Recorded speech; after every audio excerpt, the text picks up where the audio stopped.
Meet Alexander Sokolov, science journalist, editor of web portal anthropogenes.ru, author of Myths of Human Evolution, Scientists Conceal the Truth, and The Weird Ape.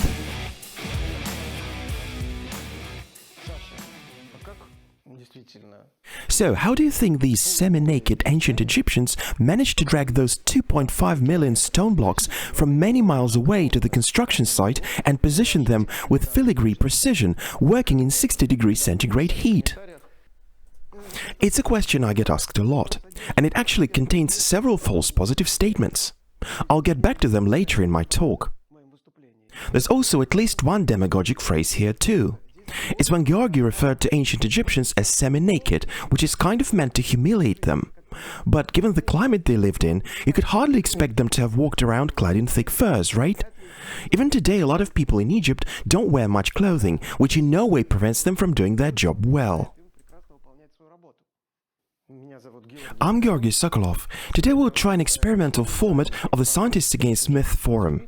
Instead of a large venue with 1,000 people in the audience, we've got just a few guests here. Our supporters on Sponsor and Boosty at the Homer Guest level or higher have been given a privilege to attend today's lecture for free. If you want to support us on Sponsor and Boosty, you can find the links in the description to this video. And now I'm giving the floor to Alexander Sokolov. He'll try to shed light on what ancient cultures were really capable of. I've got another question. You speak a lot about stoneworking and building of stone in antiquity. So was all the great stuff in the past built only of stone? Of course, ancient cultures used a wide variety of materials in construction of their masterpieces. For example, bone was a building material of choice as well. And I'll show examples of this later in my talk. Actually, when we say masterpiece, we normally mean paintings. When we see an outstanding piece of art, what's our reaction to it?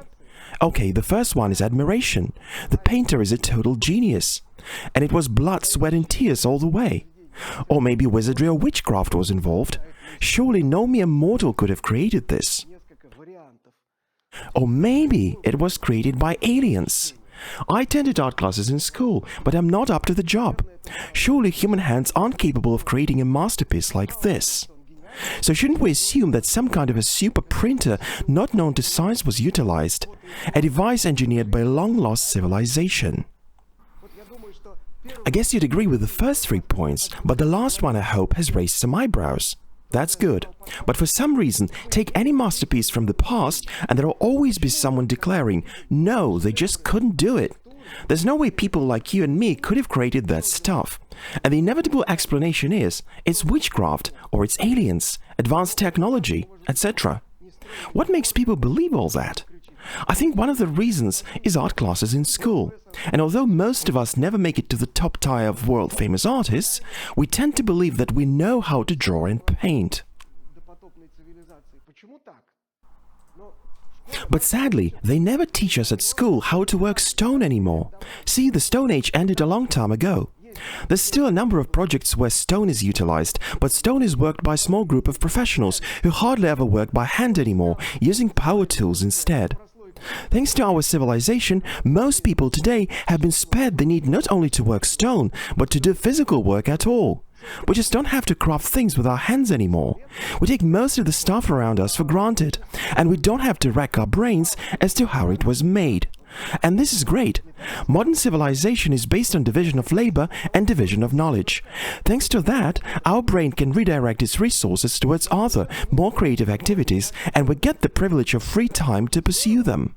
On the flip side, when we have no idea how something is created, we tend to come up with the wildest theories. A lack of knowledge is a potent breeder of myths. So today we're gonna look at the most persistent myths about artifacts and structures made of stone and other materials. And we'll also talk about people who, when seeing something bigger than a garden shed, say a temple, a statue or a monument, will gasp in awe and cry, "No way humans could have done that." Now let me name the main arguments these critics like to put forward. Oftentimes they will refer to themselves boastfully as having a technical background, as opposed to the much derided soft scientists. Some of them may have first-hand experience in the construction of, say, a warehouse, or they once built a garden shed on their property. They think this experience entitles them to theorize about the construction of ancient buildings. As a counter-argument, you can fire back at them like this. Alright, as an expert, you can surely replicate this. This is a modern replica of a polished Papuan axe brought by our colleague Konstantin Anisimov from Papua.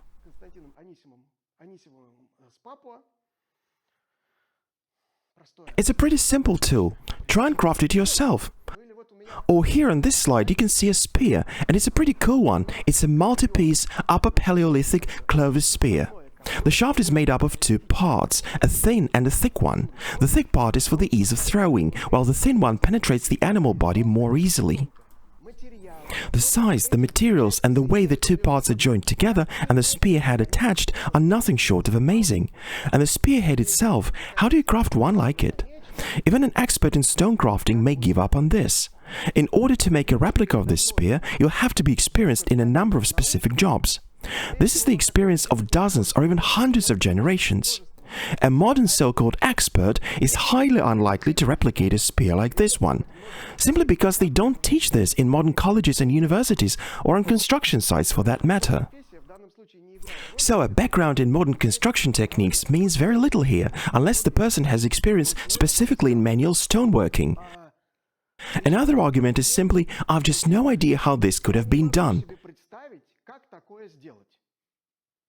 And if I've got no idea, then they couldn't have done it. Period.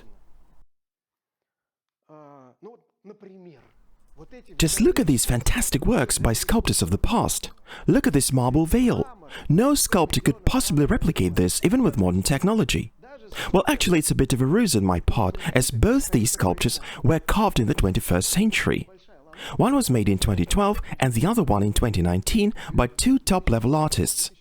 I'm not really into sculpture, but I can assume there could be just two sculptors on this planet who can create such masterpieces. They don't like to divulge their trade secrets. One of them mentioned in an interview that carving a veiled face is actually easier than just a face, as you don't have to go to a lot of effort to balance out the facial proportions. But he didn't mention just how he had carved that veil. And I can also assume there's always a very limited number of artists of that level. We've got two now, and maybe there were 2 or 3 around a couple centuries back. But someone does make these masterpieces by hand. We don't exactly know how, we just can't imagine it. And is there a way to figure out how the Chinese so-called devilwork balls were created? A devil's work ball is a kind of little round trinket from China. It was carved from ivory and consists of several spheres one inside another, each embellished with most intricate carvings. It's often installed on a just as intricately carved stand. The record number is 42 balls, one inside another. That particular ball was created in the 1970s, so by no means is it any kind of lost technology. The Chinese started making these balls many centuries ago, and some of them ended up in Europe, with Europeans calling them devil's work balls. Why? Because no mortal can make anything as complex as that unless they make a deal with the devil. But we actually do know today how these puzzle balls were made. We even have a diagram. First, the outermost ball is carved manually. Then cones are drilled in it, just like you see here, where holes will be made later. The cones are then marked out for the number of spheres that will be later placed inside. The special bent-shaped tools are inserted and carving is made starting from the one in the center. The tool itself must be rigidly fixed relative to the ball, which itself is also fixed. Even a tiny mistake can ruin the whole object. And then the balls are incised. Mind you, these balls were crafted long before electricity in dim candlelight. You'd have to really strain your eyes to see what you're carving inside. But somehow, the ancient craftsmen pulled it off. The technology has been fully explained, so why don't you try and do it yourself? Actually, the puzzle balls have been CT scanned. Here you can see all the 9 balls that make up this artifact. They're not to scale, the very core one is the smallest. As you can see, the smallest ball is not perfectly shaped at all. It doesn't have to be, since you can barely see it inside. Also, the finest carving is actually only on the outermost of the balls, and the deeper down we go, the more primitive the carving gets, and the closer we get to the core, the less carving we see. So this was made by human hands, not by the devil. And as all human-made stuff, it's not without its imperfections. And again, we probably won't be able to replicate the balls ourselves, but this can be done, and it has been. In fact, European craftsmen tried to replicate these puzzle balls several hundred years ago, when they first saw them. And they ended up with a pure mimicry of the original. 16th or 17th century German artists did manage to get some semblance without resorting to any advanced technologies. And these puzzle balls continue to be crafted today. Why can't most people replicate anything even remotely similar? Well, that's because you have to learn the craft of bone carving for many generations. The examples I've cited here are outstanding pieces of art. But let's take something simple, say spaghetti you may have had for lunch just before this lecture. Any idea how they make spaghetti? No? I want to drive the point home here. Civilization has spared us the need to know how things around us are made. We're simply aware that these things are there for us, that's all. And we do realize there's a lot of intricate tech that goes into producing them that we couldn't possibly grasp in 5 minutes. This is collective brain work of dozens or even hundreds of people over many generations. These are the pillars of modern civilization. No wizardry here. And another thing, our preconceptions of so-called ancient people, what a blurry term by the way, are typically shaped by our half-forgotten school history classes, some Hollywood movies made by folks just like us, and so on. Because of that, we tend to have this vague image in mind of some mix between a Neanderthal, an ancient Roman, or whatever. Anyway, this ancient human, shaped by our preconceptions, can barely stand upright. They wear primitive woven sandals and hold a crude club in their hands. All this guy can do is whack someone with that club, but surely not carve something as fine as a puzzle ball. But we've got to realize that ancient folks were no idiots. In fact, they were often smarter than us because they needed the skills to survive that we no longer need today. Here's something that really blew my socks off. This is how ancient Egyptians wrote down decimals to record amounts of grain. They used parts of the famous Eye of Horus as symbols for decimals. I do believe those guys were at least as smart as we are.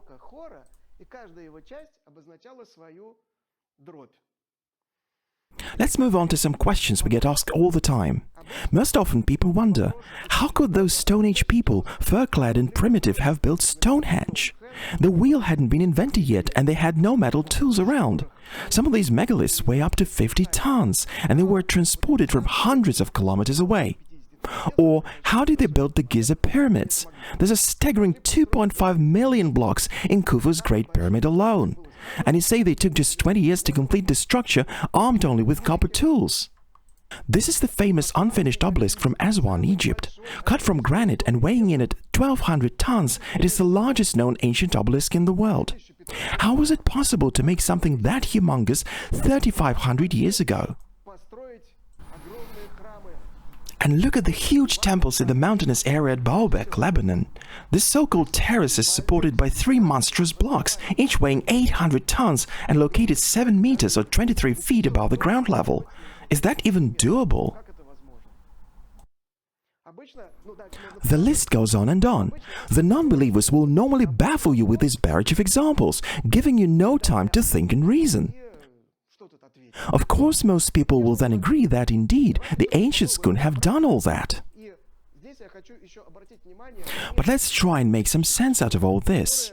First, I want to point out some cognitive errors that lead people to believe ancient cultures just couldn't have done it. This is a very crucial point I've mentioned before. It's misunderstanding of chronology. We learned it at school, but have likely forgotten. So, to most people, all that was before the iPhone is dateless antiquity. It's time immemorial, when there was no electricity and no iPhones. Ancient Egypt, ancient Rome, the Middle Ages, 18th century Europe, all that kind of coalesces into one blurry image, with little difference between the cultures. Besides, we know for a fact that historians are lying to us about true chronology. And then they show a 19th century marble statue and kindly ask you to reproduce it with copper chisels and sand abrasive. Hang on, remember when the Copper Age actually ended? When did the Bronze Age give way to the Iron Age? The history class was probably too boring to remember anything from it. Non-believer expertise usually goes like, I read it online that those artifacts are flawless. And you can cite any figures, cause who will check them anyway? Angles to the accuracy of 10,000ths of a degree, 1,000-ton blocks lifted up hundreds of meters. And the quality of masonry, they say, is such that you can't push a razor blade between two adjacent blocks.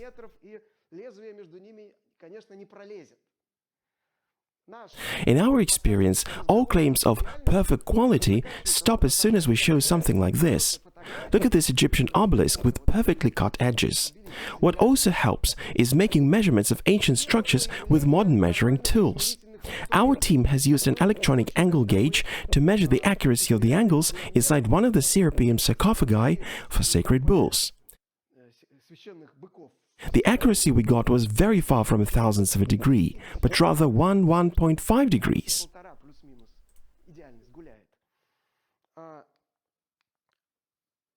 What skeptics also seem to ignore is that any complex object is the result of a processing chain consisting of a number of stages, each with its own set of objectives and tools. How is it possible to polish sarcophagus with nothing but primitive dolerite hammers? A common question. Well, it isn't possible. They didn't use hammers for polishing. The hammers had a different purpose. A fresh example I got sent a couple days ago. An Arab-speaking alternative historian, not sure which country he's from, with Islamic sentiments, is criticizing our experiment. This guy has analyzed an experiment we did some years ago with the help of our friend, sculptor Olga Vdovina. She took a piece of granite and carved a trihedral angle in it. He estimated her total work time to be 40 hours. If we extrapolate this to a huge sarcophagus, he reasons, it would take her 70 years to complete it. But he made one crucial error. It is one thing to obtain a rough piece by cutting a hollow of certain depth in granite, and it's quite another thing to bring it to perfection by cutting fine angles and polishing surfaces. Different tools are used for each of these objectives. It's mostly just rough pounding, and the speed of working stone would be different by several orders of magnitude. And it takes not 70 years, but say just 3. Simple extrapolation doesn't apply here. Another problem point is artifacts that were found a relatively long time ago. It may be pretty hard to find a record of the material they were made from. You see, each type of stone has unique properties such as hardness or processing complexity. For some reason, people tend to think that all ancient artifacts are made from hard stone, such as basalt. In a recent video on ancient Egyptian tomb builders, where I mentioned that they typically take about 3 months to dig a 25-meter-long tunnel, I got a comment that goes like this. Ha ha, digging a granite rock with copper chisels, ha ha. But it's actually limestone I was talking about. There's simply no granite there at all. There's also a psychological aspect to this. On one hand, non-believers like to picture ancient cultures as very primitive, not very smart brutes, barely capable of survival, suffering from famine all the time. Who fed them, they often ask. Well, the government did, for example. Despite that, ancients are imagined as having a present-day way of thinking. I often get asked, there were no fools, weren't they? Surely they were smart enough not to overwork. Let me show you an example straight from this century. It's manual weaving of woolen carpets. The finest example, a small carpet 2 by 3 meters, takes nearly 3 years to complete. Who in their right mind would buy this? You could order a carpet in an online store for a fraction of this price. And yet, people have been buying these premium-priced carpets for years. Another classic question is what for? A popular type of comment goes, it's not that important how they did it, but why? Why would someone carve a huge statue that has no practical application whatsoever, spend years working on it, often far away from the capital city? I was actually talking about the famous The Motherland Calls monument in Volgograd, Russia. It took 8 years to build. At the time of its completion, in Volgograd, mind you, not in the capital city of Moscow, it was the tallest statue in the world at 85 meters. Its steel sword is a staggering 32 meters long. Pragmatic and down-to-earth 20th century people must have had some serious motivation to put it there. Critics tend to underestimate the importance of religious and magical worldviews in various cultures. Why would one worship a mummy, they wonder? And why not? Another great example of this is the Moscow and St. Petersburg metros. On one hand, the metro is a very utilitarian and functional thing. Then why decorate the stations with all those luscious chandeliers and mosaics and stuff? Wouldn't it be much more practical to just build a shoebox underground, like they did in New York City? But there must have been reasons behind all those decorations. Isn't propaganda a practical goal? Of course it is. It's a task of primary importance for any government. Thousands of years ago, there was no TV or radio or even billboards, so the only method of propaganda was architecture and sculpture. Let's talk about the actual methods we used to learn about the past. But how can we figure out ancient technology if we have no time machine to take us back? Well, we have several sources of data. It's imagery, ancient texts, archaeological finds, such as tools or parts of machines, or objects with traces of tools on them. Trace evidence is analyzed to correctly interpret traces. Ethnography helps us see how similar projects have been handled by various cultures in more recent times. These data are then compared with what we know about the past. And of course, we make reconstruction experiments where we try to recreate those technologies. Critics will often react to them like, "Your experiment shows that this is how it could have been done, but it doesn't prove that it was done that way." Well, that's kind of obvious. A reconstruction experiment is never proof that ancient cultures built stuff exactly that way. What it does show is one way of doing that. But together with archaeological, ethnographical, textual and other evidence, reconstruction shows a possible way ancients could have built this or that.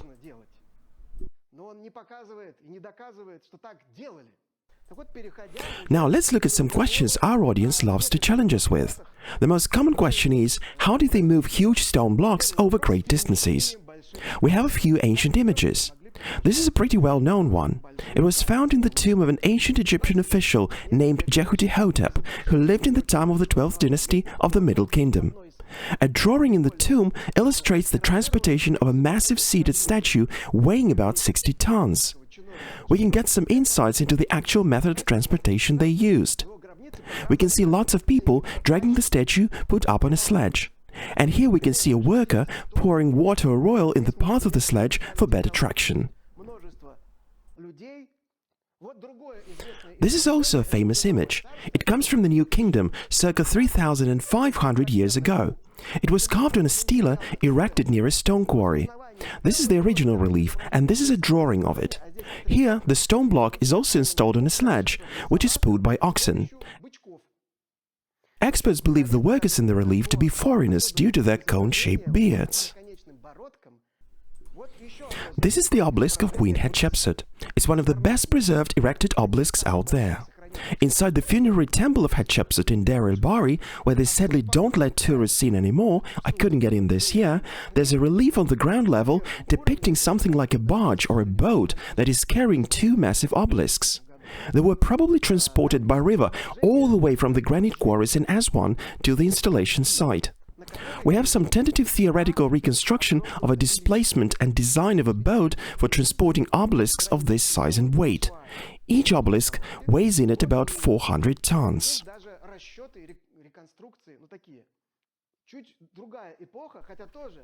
Now we'll fast forward to a different time in history, which, however, also has links to ancient Egypt. If you've been to Istanbul, Turkey, you may have seen the so-called obelisk of Theodosius in the Sultanahmet Square. In fact, it's way older than Emperor Theodosius and dates back to Egyptian pharaoh Thutmose III. In the 4th century AD, the obelisk was removed from its place in Thebes and transported to Constantinople. It actually broke down in two pieces, and its upper part, weighing 280 tons, was erected on the dividing strip of the famous Hippodrome of Constantinople. The Hippodrome is long gone, but the obelisk still proudly stands on its spot. At the basis of the obelisk is an inscription that mentions the number of days it took to install it. And we have a depiction of workers dragging the obelisk with winches. Okay, after this quick overview of pictorial sources, let's consider textual ones. This is one of the most ancient and most important sources that details the construction methods used by pyramid builders. This papyrus is known as the Diary of Mer. It was found in Wadi al-Jarf, an ancient Egyptian port on the Red Sea coast, in 2014. Mer was a government official who lived during the reign of King Khufu, builder of the Great Pyramid. The papyrus is actually his work log. He was head of a team of workmen that transported white casing limestone from the quarries in Tura down the Nile to the construction site of Khufu's pyramid at Giza. He directly mentions Akhet Khufu, the horizon of Khufu, as the Great Pyramid was known to the Egyptians, and uses the determinative symbol of a small pyramid with its name. A meticulous bureaucrat, and 4,500 years ago Egyptians were great bureaucrats already, Mer makes a careful record of the time it takes an unloaded boat to travel back up the Nile to the quarry, 1 day, and the time for a loaded boat to reach the construction site, 2 days. What's important, there was a staging post on an artificial lake near the construction site, from which a canal probably led to the site itself. The Mer papyrus is still being translated, and so far we've read only a part of it, but we already know it's a record of huge importance. When our team visited Egypt in 2017, we took a boat ride on the Nile, and we actually saw these small boats called feluccas carry stone. These boats may be not quite the ancient Egyptian design, but the transportation method is pretty much the same. This inscription is also from Egypt, but it's much later than the age of the pyramids. It's from the last centuries BC. It comes from the Serapeum, the holy resting place of the sacred Apis bulls that were interred there in massive sarcophagi. This was a big complex that also included the burials of the mother cows of the sacred bulls in huge sarcophagi as well. Hundreds of stelae were found across the necropolis, installed there by pious pilgrims. A pilgrim would record on the stela his visiting the site and doing some work there. Some stelae were put up by people who dragged the sarcophagi. This stela, for instance, records that an Apis sarcophagus was dragged from Memphis to the Serapeum over 19 days, of which 5 were days off. So they took about 2 weeks to travel 8 kilometers. I don't have the exact weight of that sarcophagus, but it should have been about 30 or 40 tons. This stela comes from the necropolis of the Apis mothers. The inscription on it states that the sarcophagus of one mother was dragged by 30 persons. It likely weighed about 25 tons. And we have plenty of such textual evidence. Of course, we can't reconstruct the exact transportation methods from these snippets of information. This is a truly important document. It was written over 3,000 years ago as a sort of textbook for scribes. It's remarkable for being both a student's textbook as well as a bit tongue-in-cheek. Learning should be fun, right? An old experienced scribe gives some practical problems to the rookie one, who he doesn't take very seriously yet. One of the problems is, you have to deliver a statue for the king. For that, you've got to build a ramp of such and such dimensions. You've got to count the number of bricks that will go into the ramp.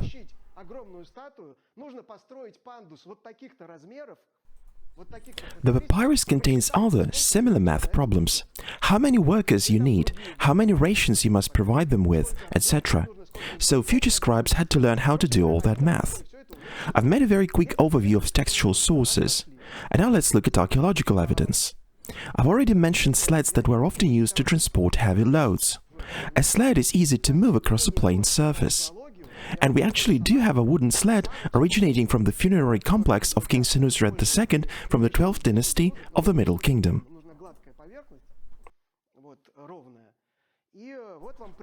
We've recently conducted an experiment of our own, and people have asked us if the Egyptians utilized primitive mechanisms such as blocks and pulleys. A pulley is great because it helps reduce the required force almost twice, minus the traction.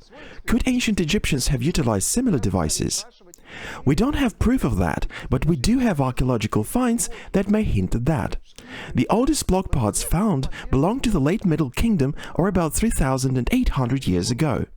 These wooden blocks have some wear marks on them. They were dug up in the remains of a tomb builder's village. We don't know exactly how these blocks were used. Perhaps the Egyptians didn't utilize hoisting blocks as we know them. Perhaps all they used were simple devices that helped hoist loads or redirect the force.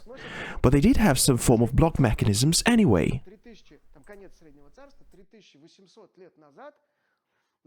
This is a multi-piece pulley from Greece, 4th century BC.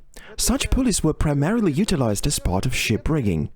Ancient Phoenicians are also known as skilled users of blocks in rigging of their ships. And later on, they probably began to be used in construction as well. So we do have archaeological evidence for blocks and pulleys in the ancient world. People often wonder, how did they drag that stuff over sand? They'd have had to drag massive stones over sand for hundreds of kilometers. I saw a video by some reconstructors where they dragged stones on sand, pouring water on it. But actually there's no need for that. Ancient Egyptians were skilled road builders. This road is believed to be one of the oldest cobbled roads in the world. It's in Hadnub, an ancient Egyptian travertine quarry. Travertine was a commonly used stone in Egypt. It's 16 kilometers long. They would level out uneven terrain when they stumbled on it. The roadbed was up to 4 meters high. The road was probably topped with some smooth pavement. There were staging areas and little hamlets where workers would rest along the way. Another road leads to the famous basalt quarry at the Fayum Oasis. Interestingly, the 10-kilometer-long pathway was paved with locally sourced petrified wood. What's cool is that these roads are in pretty good shape and have been used until recently. Okay, but how did ancient Egyptians lift stones? There were no lifting mechanisms then, apparently. What they used instead was ramps. One such ramp was found at the quarry in Hadnub I've mentioned earlier. It's got an interesting design with a set of steps on either side and a smooth central part. 2 teams of workers would walk up the steps, dragging the stone in the middle by ropes attached to it. At even distances there are holes, apparently meant for poles, around which the ropes were hitched. To see such a ramp with your own eyes, this one is pretty easy to access. When you visit the Karnak temple, you can see a brick ramp to the right of the entrance, at the pylon of Nectanebo I. For some reason, and this is quite common, the ramp wasn't fully demolished. Let's go to Baalbek. How did the builders manage to lift massive stones to a 7-meter height? The quarry is 800 meters away from the construction site. A road probably connected both. You can make a gently sloping ramp with just a 1-degree slope. You don't have to lift the stones up 7 meters. All you have to do is drag it along the ramp with a very small incline. Apparently they built the ramp up to the target height and then it was demolished. It's pretty functional. Or perhaps not so much ethnography as the history of the late 19th and the 20th century. We've got plenty of photographs and newsreels from that era, which provide evidence that up until fairly recently, people quarried and transported stone with technology that was pretty much like in antiquity. Okay, they did have the wheel. They transported stones on horse-drawn carts or simply by using sticks and great motivation. One of the most famous examples of the last century is the Mussolini obelisk in Rome. It weighs a staggering 300 tons, and with its protective wooden shroud, its weight once reached 350 tons. The obelisk was transported on bull-drawn carts from the quarry in the Alps. We have a newsreel from 1928 showing the process, from which we can gain some useful insights. We can see, for example, that they used a hoisting block around which a rope is hitched. The rope is secured some distance away. The bulls are pulling the obelisk over wooden planks smeared with liquid soap. So the Italians used a time-proven method to transport their obelisk.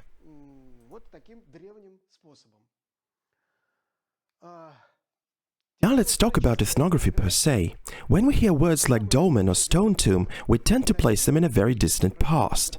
But there are locations on our planet where ancient building traditions have survived to this day. This is the island of Sumba, Indonesia. The local population uses mobile phones and rides in cars. But each family still deems it their duty to build themselves a big tomb. Fun fact, the top stone in this kind of tomb weighs around 10 to 12 tons. And the entire clan, hundreds of people, will manually drag the stone and wooden rollers, singing and making occasional stops for merry feasting, while the guy the tomb's being built for proudly sits on top of the stone, encouraging the workers. You can watch the full video online as well as read about the research done in the notice. Maybe the locals are losing that tradition as we speak. Maybe they're transitioning to truck transportation right now. And we face the same old question again. Whatever for? Why are they going to all the effort? Apparently they have their reasons, and these reasons should be studied by ethnography. Now let's move on to experiments. There's actually been quite a few experiments on massive load transportation since the mid-20th century. Back in the 1950s, archaeologist Richard Atkinson and his students tried to manually transport a concrete slab which was a copy of the Stonehenge stones.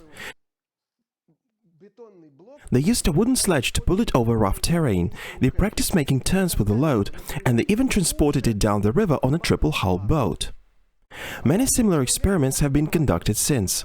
The most top-budget one was done especially for a 1997 BBC documentary called Secrets of Lost Empires. They dragged a 45-ton slab over wooden slippers smeared with fat. They managed to drag it over a fairly long distance and finally installed it vertically. You can find parts of this documentary online as well. There have been more recent experiments too. This is an enthusiast from Michigan named Wally Wallington. He's known for doing all heavy-duty stuff by himself. He has transported and erected a huge stone, a 10-ton concrete slab and a 20-ton barn. Of course, his approach isn't an exact replica of ancient tech, but you've got to keep in mind that in ancient times, these kinds of projects weren't done by just one worker. Wallington has demonstrated that heavy-duty transportation can be handled by just one person quite efficiently. And this is an experiment from 2009. A group of Danish students are dragging up a hill a 9-ton slab over pieces of wood, and they're doing it at a pretty brisk pace. We can see some know-how there if we look closely. There's separation of labor. One part of the team is pulling, while the other half is pushing the stone with levers and putting little rocks underneath. They don't seem to have any trouble doing that. There are no gym rats by the looks of them. Average stature. There are even some kids lending a hand. This is perhaps the most famous experiment of all, due to its unorthodox approach. A replica of an Easter Island moai was made to walk on its own. Local oral history insists that moai actually walked. We can see the moai being wiggled and thus made to walk with its eyes closed. There's a third team behind, keeping the statue from careening forward.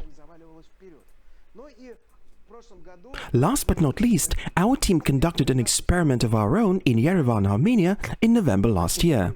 We dragged several rocks for a total weight of 2.5 tons on a wooden sledge over wooden rollers. This is the average weight of a slab from the Great Pyramid of Khufu. We covered a total of 20 meters. Let me point out that after you've taken your lumps, the slabs are pretty easy to drag. This has been our first attempt, and we have plans to do more, gradually increasing the weight. But before you can transport your slab, you've got to cut it from rock bed first. So what technology could the ancients have utilized to cut out stone blocks in times before iron and steel? First, we found lots of quarries. I apologize for citing examples mostly from Egypt. That's because I'm a better expert in Egypt than other cultures, but quarries have been found in other places too. Currently, over 200 quarries have been documented all over Egypt. We may never locate all of them, since some are buried underneath the sand, while others have been destroyed because they were used to mine stone up until modern times. Some have been built over. Different quarries may come from different time periods and were mined for different types of rock. Here you can see a small part of a quarry adjacent to the Pyramid of Khafra, the second biggest pyramid at Giza. And here are some blocks abandoned at various stages of cutting. This is a limestone block prepped for wedging and subsequent prying out. It's near the Pyramid of Menkaura, the third one at Giza. For some reason, it was abandoned too. We shot a pretty lengthy video there once. You can find an extract on our channel where I'm showing a small quarry right next to the Pyramid of Khafra. Answering the question asked by Georgi earlier today, if they actually had to drag those stones for hundreds of kilometers, the majority of limestone to build the pyramids was actually quarried right next to the pyramids. We can even surmise that the quarry was the reason the Egyptians picked up that site for their pyramids, just because high-quality limestone was right at their fingertips. Now we're looking at the quarry at Gebel el-Silsila on the banks of the Nile, where sandstone was quarried after the age of the pyramids during the New Kingdom. It was used to build numerous temples and other structures. We have evidence of massive amounts of sandstone having been removed from the quarry.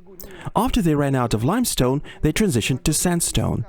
This is a wall in the quarry where you can make out oblique traces. And this is an interesting illustration. On top you can see an ancient Egyptian quarry, while below is a 19th century quarry in Switzerland. So, quarrying methods have remained pretty much the same for millennia. Same pickaxes, crowbars and chisels, the only difference being that New Kingdom Egyptians made them out of bronze, while 19th century Swiss out of steel. And we have 20th century photographic evidence of how this work was done. A tough block from a quarry in Italy bears the same traces from pickaxes as its Egyptian counterparts. This picture is from a 20th century quarry in Egypt, illustrating the same stone cutting methods. The grooves are so wide that a worker could squeeze his leg between the blocks. See, if some kind of high-tech laser cutting was used, there'd be no need for these huge gaps between blocks. This would be just a waste of valuable stone. The purpose of the gap is to accommodate the worker. And here we can see a worker chipping out a block using wedges, just like ancient Egyptians would do. Remember the picture I showed you of a block with holes underneath to insert wedges? Limestone is flaky, so it wasn't hard to get it out. We have plenty of finds of pickaxes, chisels and other tools. The Egyptian Museum in Cairo, the Luxor Museum and the Imhotep Museum at Saqqara have collections on display of various copper and bronze tools, including these big crowbars Egyptians used in quarries. These tools were highly valued, they were taken good care of, and their damage was strictly punished. We've also conducted an experiment of our own. Here you can see geologist Pavel Selivanov's hand. He chopped off a piece of rock nicely with a chisel at a dolomite quarry in Moscow region. Dolomite is a bit harder than limestone, but still pretty easy to work. You can find a video on our channel where we demonstrate how dolomite can be cut. The chisel tends to get blunt, so we've got to sharpen it from time to time. Ancient papyri mention special workers whose job it was to sharpen blunt copper chisels. And this is from the tomb of an 18th century vizier named Mechmire. His tomb is famous for its many paintings depicting various crafts. We can see sculptors at work, holding not chisels, but some kind of oval-shaped tools. This is the famous tomb of the nobleman T in Saqqara from the Old Kingdom.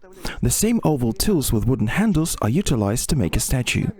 And here are these very tools.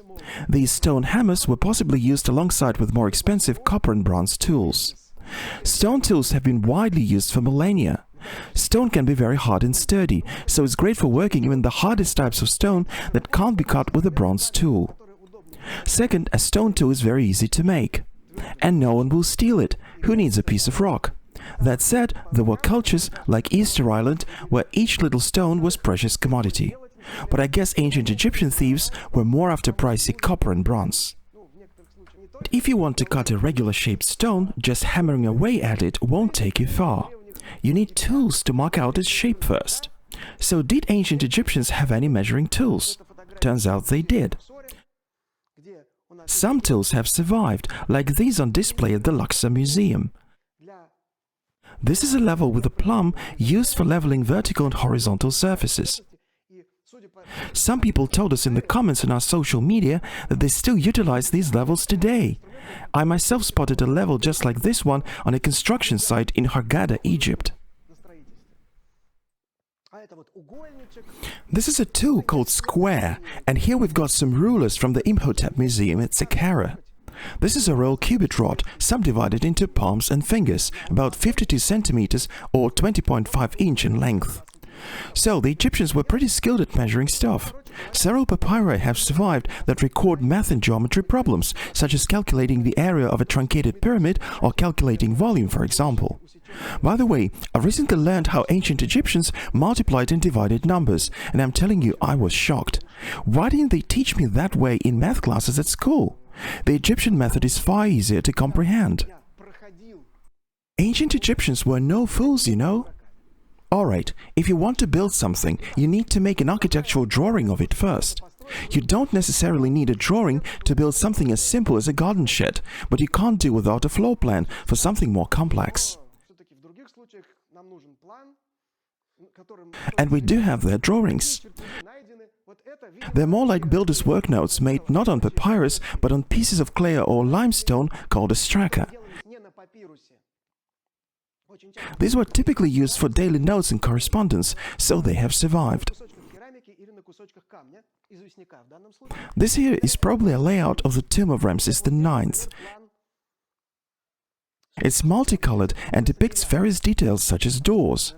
And this is a ceremonial plan of said tomb on papyrus now on display in the Turin Museum in Italy. Found in the 19th century, it depicts the tomb. This is a modern rendering. We have sizes of all parts, captions explaining the purpose of each chamber. They even mention the materials used for finishing the surfaces. Maybe it was meant for showing to a vizier, or maybe the king himself.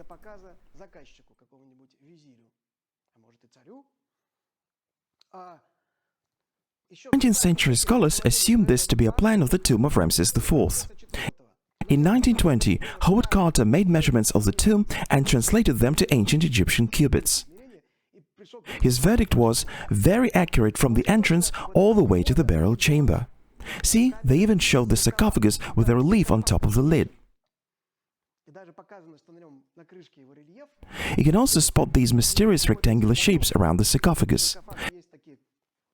Scientists had no idea what that represented until the tomb of King Tut was found, and it became clear that stone sarcophagi were typically encapsulated in several wooden shrines. From this chamber, the actual tomb becomes smaller than what's depicted in the drawing, and its decorations less intricate. Reliefs were replaced by paintings. The possible reason for that could have been the premature death of the king, which forced the builders to finish up the tomb ASAP. So it ended up smaller than originally planned. This close-up image depicts the sarcophagus canonically showing the king surrounded by goddesses. And this is the tomb itself. It does make an impression, doesn't it? Archaeologists have also found many little sketches ancient artists did for themselves. Those guys were no gods or aliens. They were humans of flesh and blood, just like you and I. This is nicely demonstrated by this little wooden plaque found in Thebes, in the ruins of the Temple of Isis. This was a practice sketchbook of some ancient Egyptian artist.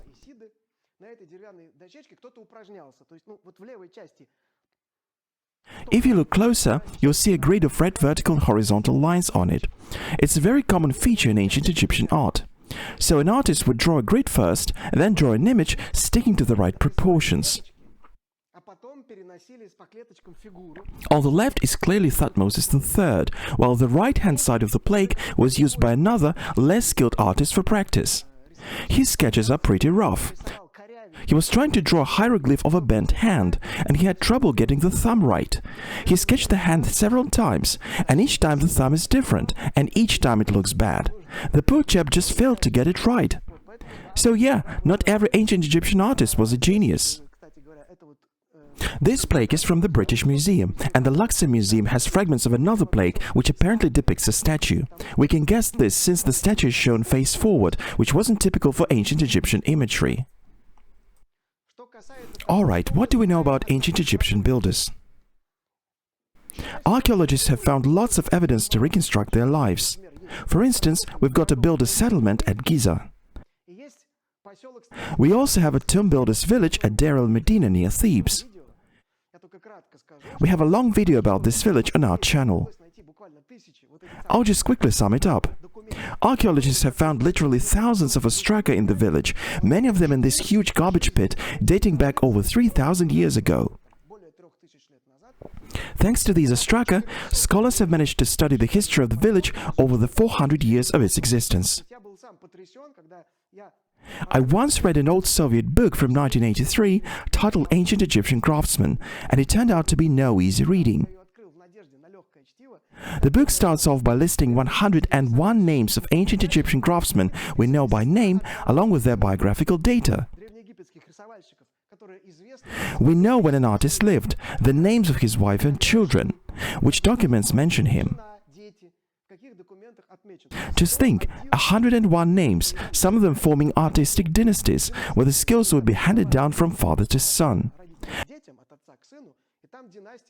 The book also lists stone carvers, repairers of copper tools, etc. The entire book is basically a collection of artists' biographies. We don't know as much about 20th century craftsmen as we know about their ancient counterparts. The book I mentioned cites some important historical sources, such as this large ostracan. It dates back to around year 40 of the reign of Ramses II, and it's a list of reasons for absence from work,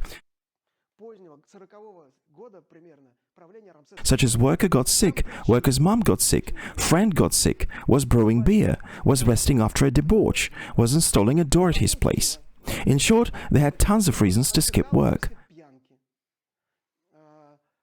Besides, there were lots of local and state holidays.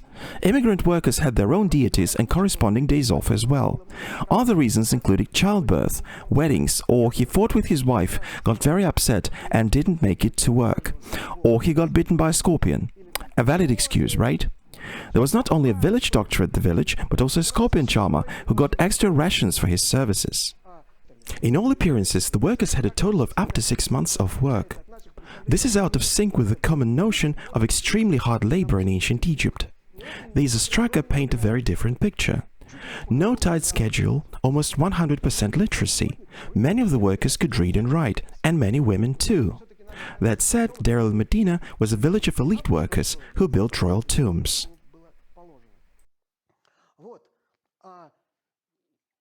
When we look at a piece of ancient art, we tend to feel aesthetic pleasure. When we look at an unfinished piece of ancient art, we learn about the techniques and the steps of making it. For example, we know that first a tomb was cut in the rock, then plastered, then contours of images were sketched on the walls, then reliefs were carved along the contours, which ultimately were colored. There was strict labor division among the tomb builders. If you're a carver, you're descended from a line of carvers, and you can do just that. You can't paint or anything else. When a carver has decided to make a wooden coffin for himself, he has to hire a painter to paint it, because he isn't skilled to do it himself. Nobody taught a carver how to paint. And painting, as you may guess, is quite a skill. Remember how hard it was for that apprentice to draw a nice thumb. We've got lots of examples of unfinished projects in ancient Egypt. The most common cause was the premature death of the king. So they had to scramble to finish up the tomb as quickly as possible. This is from one such unfinished tomb in the Valley of the Kings. What we see here is only a contour of a figure. Now, this is a lower-ranking sepulchre. It belonged to Akhmos, son of Abana, a well-known Egyptian, famous for his autobiography inscribed on the walls of his tomb, which is a valuable source of data on the early 18th dynasty of the New Kingdom. He boasts, among other things, of having brought from the war 2 wives and a chopped hand of an enemy soldier. The tomb is located at a place called El-Kab. It was never finished. Here we can see part of a rough draft of a relief. It was never painted over. The painter's grid I mentioned earlier has survived here. The wall was divided into squares, over which drawings were made. Then the grids were painted over, and one of the walls is completely empty, apart from the grid, so similar to the one in math notebooks for kids today. And over it is a signature by some barbaric 19th century tourist. There was a tradition in the 19th century for tourists to leave their autographs in ancient Egyptian tombs. But alright, Akhmos was just a humble warrior.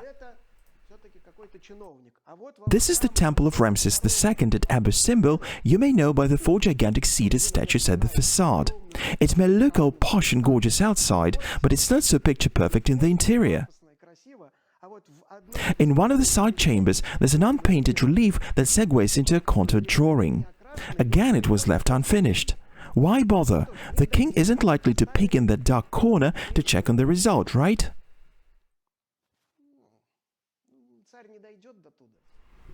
This is an image of Ramses II, also from Abu Simbel, defeating his enemies with his bow and a chariot in the Battle of Kadesh. But look closer, he has 4 hands and 2 bows. Of course, we could come up with a conspiracy theory that this is a 4-handed alien. Something's wrong with his hat, too. But the most logical explanation is a carving error.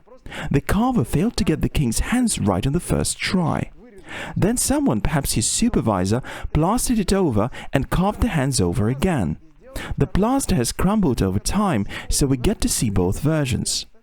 Which again proves that those were humans like you and me. They didn't always succeed at first attempt, so they had to redo things sometimes. I've got two more examples for you. Part of the wall is nicely smoothed and covered with reliefs, while another part was left rough. The blocks with traces of chisels on them look exactly as they did when transported from the quarry.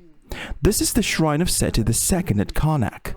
I can assume that, as there's the pylon of Nectanebo II and an unfinished ramp right next to it, the shrine wall came in the way and was dismantled and then assembled again, but they didn't bother to finish it up properly. For who would care to walk around to marvel at the backside of the shrine? And this is the temple of the goddess Hathor at Deir el-Medina, right next to the tomb builder's village. Apparently, the top part of the wall couldn't be seen from the ground. It may have been obstructed with some tent or canvas, so the builders just left the upper blocks unfinished. Okay, this is the tomb of an ancient Egyptian named Amenemopet. One statue is finished, while the other one for some reason is not. And we can see different working stages on this statue, so we can get an insight into the creative process.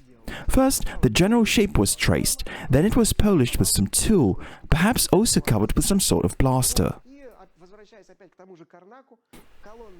Let's return to the temple at Karnak. This column is smooth and nice, but on the left and right from the main entrance leading through the pylon of Nectanebo II, the outermost columns look like this. They were lightly disassembled during repairs, then piled up again. Ideally, they should have smoothed them, but who gives a damn? No one will see them tucked in that corner anyway. In actual fact, we have plenty of such examples all over ancient Egypt. An unfinished column here. It was apparently abandoned after it had cracked in this spot. We can see that columns were carved step by step. When a column was cut from rock, special bridles were left for handling it.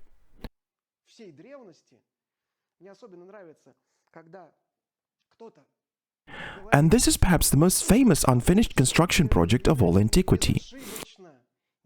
I really have fun when people tell me ancient Egyptians did everything completely error-free.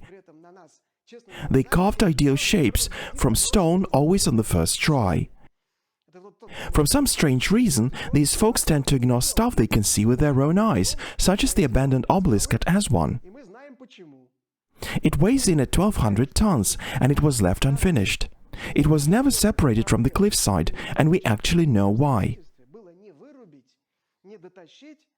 The biggest issue was not cutting stuff out of rock or transporting it, but finding a natural monolith of satisfying quality, homogeneous, with no cracks or cavities, so that it doesn't fall apart during the processing. The Aswan obelisk is surrounded by trenches, with some boreholes in them, apparently made to ensure there were no cracks in the monolith.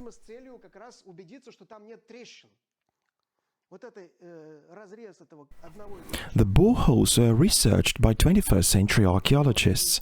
This is a cutaway view of one of the holes. Archaeologists found markings in hieratic script on the walls of the hole, with dates probably indicating the amount of rock cut during a month. Some people write the holes were too narrow, but in actual fact a smallish person could nicely fit inside. But alas, the holes didn't help, and when we examine the obelisk today, we see a string of disappointments. Initially, it was planned to be 40 meters long, but here's a crack, and another here. So part was cut off at the bottom. But there were more cracks, so they ended up trying to carve a small obelisk out of the big one. Well, small in obelisk terms, of course, from the part with no cracks. They tried probing the depth of the cracks. Didn't help. They gave up. Some scholars believe the obelisk was abandoned due to political reasons. Or maybe they just realized there was no way they could extricate it. Anyway, it was off quality, and it was left where it was. If we look at Baalbek, the biggest block there, also weighing about 1200 tons, was also left in the quarry, apparently also because of a crack in it. So we can conclude that cracks were the main weak point of megalithic construction projects. It was a major challenge to find a stone of the right size and quality. And if we take a closer look at the obelisk, we'll see that it's covered with noticeable cavities with little ridges between them. When the obelisk was first studied by English Egyptologist Reginald Engelbach back in 1922, he wrote about the cavities that they looked as if they had been scooped by a Chinese spoon. He meant it as a joke, but today some authors actually believe the stone was first softened and then scooped. In reality, if you have two workers sitting next to each other and each one is chiseling away at a little patch in front of himself, each cavity was only about 60 centimeters wide, quite naturally there will be a cavity and a narrow ridge. So, by the look of it, it's simply work area markings. The cavities are much more regular in the trenches surrounding the obelisk than on its surface, since the workers had less workspace available. This is what the bottom side looks like. It's not the Aswan obelisk, it's another smaller one, also from Aswan and also abandoned. It could be an unfinished statue as well. At the bottom you can see a leg and a series of cavities that mark the workspaces. Okay, but what did they chisel them with? A huge number of dolerite spheres were found at Aswan, roundish balls about this size. Some authors write the dolerite was local, but it was actually brought there from dolerite deposits in granite quarries some distance away. We have accumulations of these dolerite rocks there, some of them arranged by size. So they were deliberately mined and used to chisel the granite. There's been a series of experiments that have helped to figure out the speed needed for that. If you visit Aswan, you can try it yourself. There's a special stone there for tourists to have fun with. We've conducted an experiment of our own with Russian-sourced dolerite and granite in Moscow region. We've demonstrated that with some dexterity you can chisel away about 300 cubic centimeters of granite per hour. If we multiply this number by 150 workers, they take 3 years to carve the trenches around the obelisk, taking into account lunch breaks and days off. Is this a lot of labor? Remember that handmade carpet I cited earlier. It also takes on average 3 years to complete. Obviously that wasn't the whole amount of work. The obelisk would then be polished and reliefs would be carved on its sides. Even more crucially, it'd have to be extricated, for which you'd need to remove part of the surrounding rock. I won't go into detail about the transportation method, but a geological survey showed there was a special channel, now filled in and built over, which led from the quarry down to the Nile. The channel was likely filled with water during the flooding of the Nile, or via a special floodgate for filling it with water. The idea was transporting the obelisk down to the river by water either on a barge or by attaching some floats to it. Apparently, obelisks traveled most of the way by water. In this particular case, it never happened though, and the obelisk was abandoned right where it was being cut. If we talk about the ways to cut through granite, we can't but mention the so-called fire setting. Engelbach found during his excavation at Aswan lots of fired bricks, wooden coal, and cracked blackened granite. He reasoned that heat treatment was used to make granite more brittle. Experiments to verify that were conducted in the 21st century. An area on granite surface was enclosed by a brick wall with wood placed inside. The wood was then set on fire. When the fire blazed up, sounds of cracking granite could be clearly heard. After the fire was put out with water, researchers started hammering away at the granite with dolerite balls. For comparison, another team was chiseling granite that hadn't been heated at the same time. It was demonstrated that heating helps increase the speed of processing granite several times.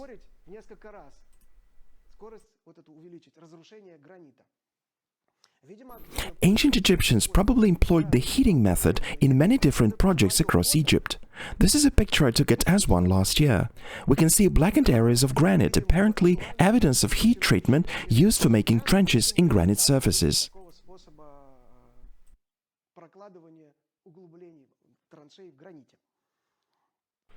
A personal favorite of mine is this question I get asked a lot.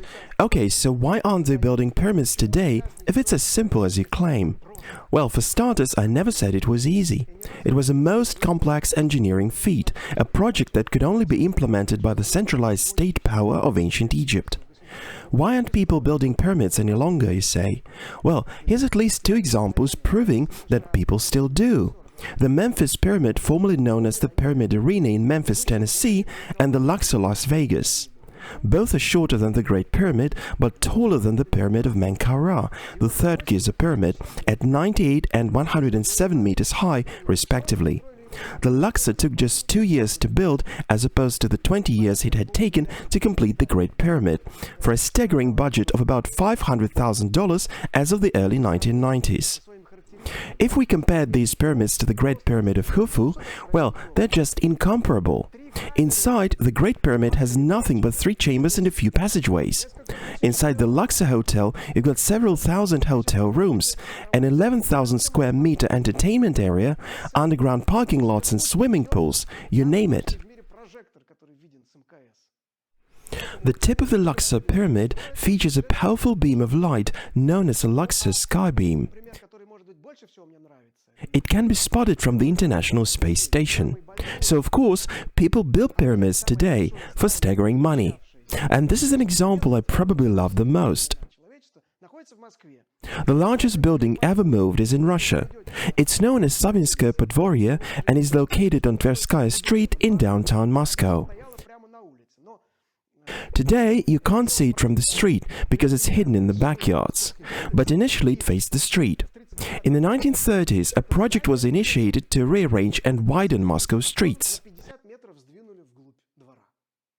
And in 1939, the building, weighing 23,000 tons, was moved 50 meters back from its initial location. According to an urban legend, the residents of the building were not even resettled during the relocation. They weren't even told what was going on. Well, this is only a legend, but the relocation of the building is a historical fact. You can also support us on Sponsor. All links in the description. Okay, now it's time for audience questions. We're in offline format today, so people can't leave their comments in the chat.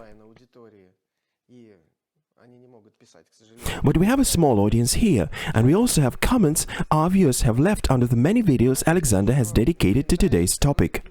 I'll start with a few questions from the comments. An audience member asks, quote, "As for monoliths, I'd like to point out their impracticality. Maybe that explains so much hype around them. Ancient Mesopotamians were avid builders. Once they even tried to erect a humongous ziggurat known as the Tower of Babylon, for which they used small bricks, just like in present-day construction, while other peoples, such as ancient Egyptians, could think of nothing better than dragging multi-ton stone slabs." End of quote. Thanks for the question. Maybe the person who asked it is watching this video. There isn't much I can say about Mesopotamian builders since I know precious little on the topic. I'd just like to point out that ancient Egyptians also regularly built brick structures. Many of their buildings, including parts of temples, are made from brick. At some point in their history, the Egyptians discovered that you can also build from stone. But they only used stone for cult structures, such as temples and tombs. Bricks for the world of the living, stone for the world of eternity. The first ever pyramid, the Step Pyramid of Djoser, is built from small stone blocks that seem to imitate bricks. Perhaps they were still leaning towards an ancient tradition of brick building. Later, Egyptian architects would adopt large block construction. Which leaves a question: why did they move on to large stone blocks, and why did they use certain types of stone, but not others? I've partly covered these questions in my talk. To sum up, the possibility of serial megalithic construction pivots around the availability of stone. In every case, megalithic structures we know were built right next to limestone and sandstone quarries, where the stones were mined. If there's no quarry around, you won't go megalithic, no matter how much you try. The second reason is practicality, which can be understood differently. Earlier, I cited the example of the Moscow metro. Is it practical to hang massive intricate chandeliers over platforms? Adorn station interiors with palatial columns and statues? After all, it's just an underground transportation system. Question is, does propaganda pursue any practical goals? Probably yes. And intricate decorations are a propagandist tool as good as any. Even 21st century people may stare at a massive stone building in awe and say, this wasn't built by humans, this was built by gods. Imagine what a pious ancient Egyptian would have been thinking when he or she approached a huge stone temple. In Egypt, the pharaoh was an actual god, living among humans. And the god shows us his divine nature via these huge statues and columns. Propaganda is pathos. We can't ignore it as a factor either. Third.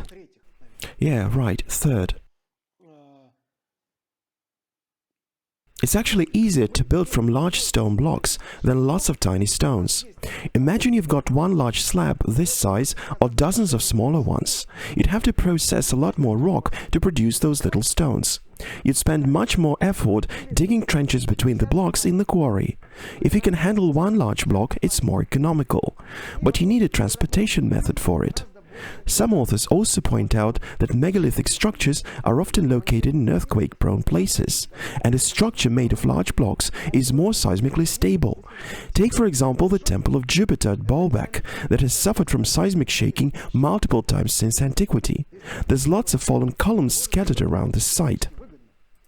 But the megalithic foundation is still in place today.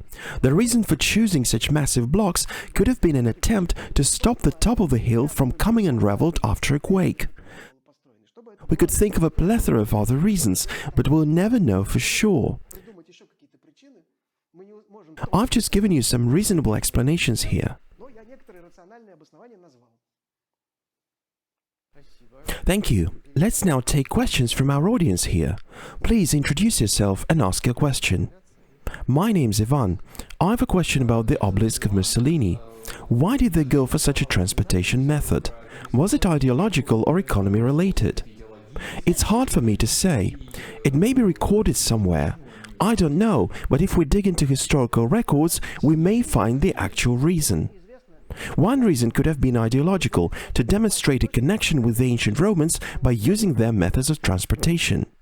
1 hour-long footage of it has survived, and we can see that part of the way across Rome, the obelisk was dragged with hand winches, just like the Romans did in antiquity. Another reason could be the technological limitations of the time. The quarry was in a hard-to-access location up in the mountains, and maybe that was the only way to transport something from there. It could have been the only technology for heavy-duty transportation available back in the 1920s. Or they just wanted to show off that way. By the way, I happened to have a discussion in the comments with someone who said, well, it was for propaganda reasons, so they just transported something lighter for show. It didn't weigh 350 tons. And it's all just been photoshopped, of course.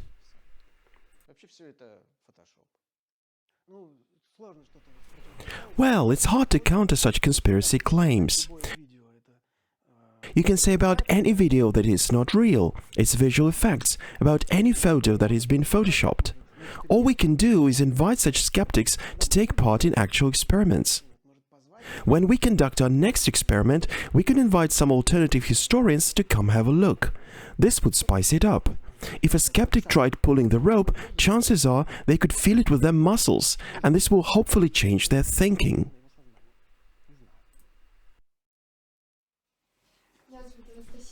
Hi, I'm Anastasia, and I have a question about ancient construction workers.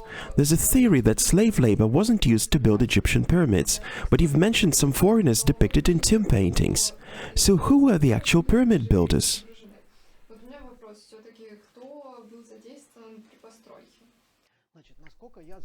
Well, as far as I know, I'm not a professional Egyptologist, so I can only refer you to my professional colleagues who are well versed in this stuff. Free labor was indeed used in pyramid construction. Most workers were probably farmers who had little to do during the flood season called Akhet, so they could get involved in construction projects. They had no money then. Workers were paid in food and housing. It was considered a privilege to work for the king. Many farmers were probably happy to enroll.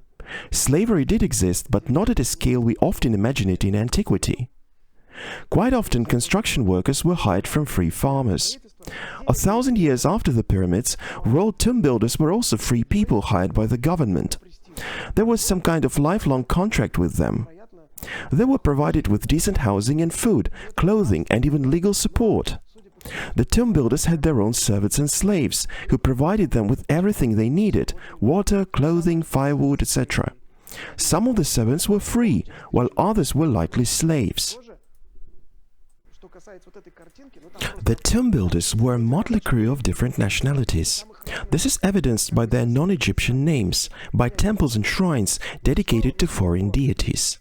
There were Asians, Nubians, free people arriving from all around the known world to get a privileged job, though some of them could be captives.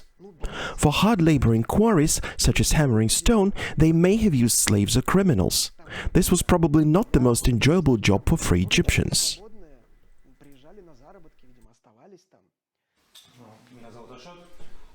Hi, my name's Ashot, and my question is, as I can see, this "they couldn't do it" attitude is mostly a mishmash of amateurish opinions and subjective assumptions, which you so convincingly refuted today. Do you think such views are a consequence of limited knowledge of history and science, or there's always an element of conspiracy in them as a crucial factor? If it's indeed conspiracy, what's the point of it, and who gets to profit from spreading this stuff?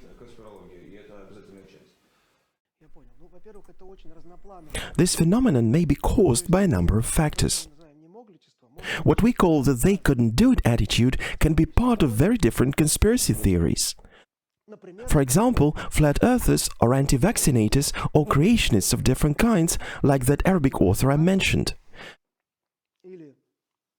He's very likely a creationist. Their conviction that the ancients weren't capable of building huge stuff goes hand in hand with their belief in a flat Earth, the moon landing conspiracy theories, vaccines that kill, or the evolution being a fake. Or they may even go as far as saying, they keep telling us our ancestors were apes, so how could an ape have built something like a pyramid? No, pyramids were built by superhumans, super tall and super strong. So there's tons of theories, and these skeptical attitudes spread like viruses or memes. They fit very nicely in various conspiracy constructs that typically go like "governments lie to us" or "historians lie to us." I've never tried to make a psychological portrait of a typical conspiracy believer. It could be a topic for an in-depth research project itself. Those people are all very different, and I'd oversimplify if I dismiss them all as dunderheads. I should say there's very few people among them who have a background in history, although some of them do. Most often they have professional backgrounds outside of history. I've never met a single Egyptologist who would tell stories about the super technologies of the gods. Historians from other areas may stick to conspiracy theories such as concrete pyramids. I once talked to such a guy, actually a highly respected professional historian, and in a conversation, I managed to convince him that the pyramids weren't built with concrete. It's really a hard question. In my lectures on the origins of pseudoscience, I emphasize that our convictions are usually formed irrationally. They are resistant to reason because they are unreasonable. Imagine an ordinary person coming to Egypt for the first time and visiting all those monuments. They'll go like, "Wow, it's so huge." And then a local guide approaches our tourist and blurts out some wild theory like the pyramids were built by aliens. And it's so nicely aligned with your childhood dreams of aliens visiting Earth, the movies you've watched as a kid. And then this fancy idea takes root in this person's head, and then we get lots of cognitive distortions that shape people's view of antiquity. This is a short answer to your question. Hi, I'm Alan. I really liked you saying earlier in your talk that a lack of knowledge breeds myths. And you've mentioned the reasons people decorate the metro so lavishly, for example.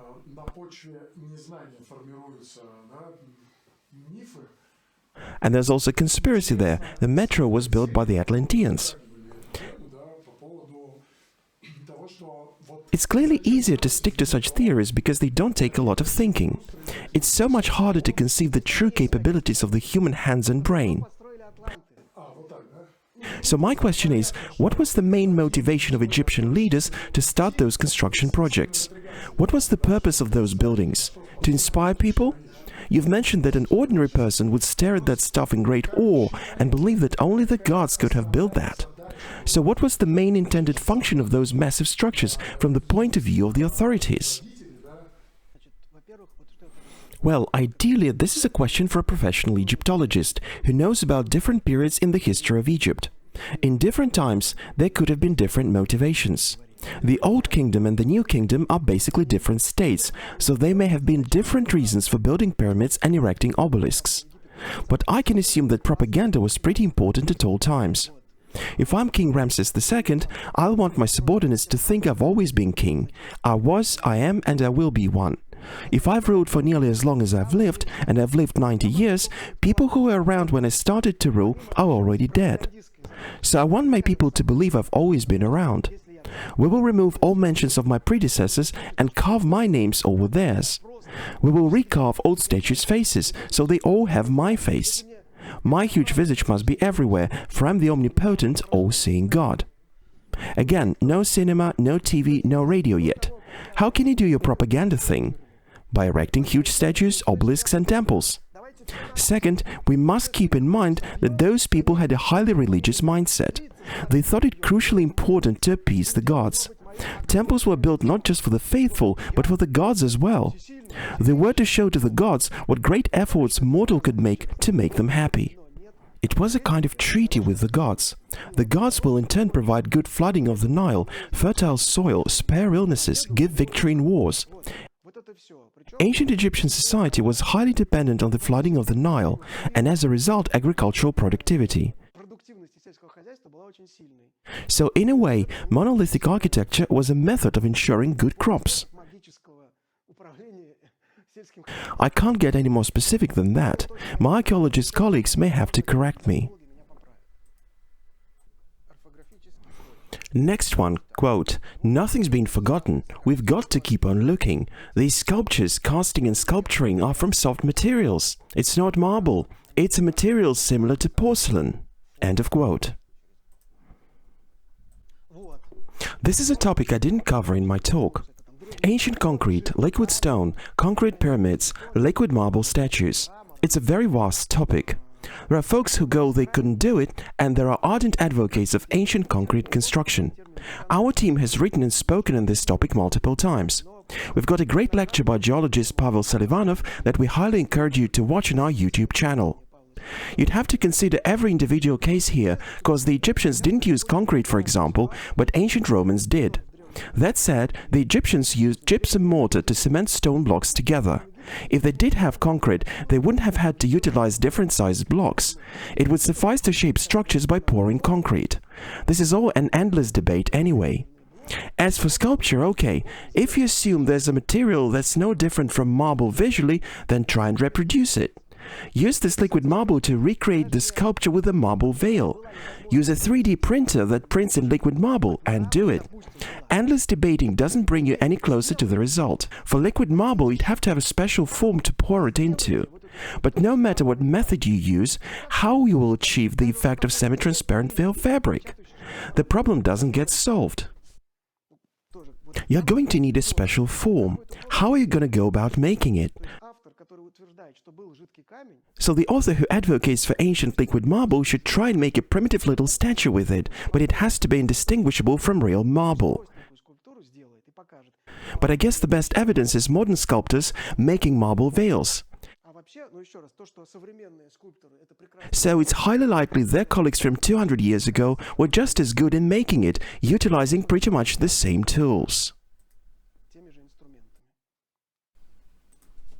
You've shown us examples from ancient Egypt of unfinished and long-delayed construction projects that were probably caused by the same economic, political and social factors as today.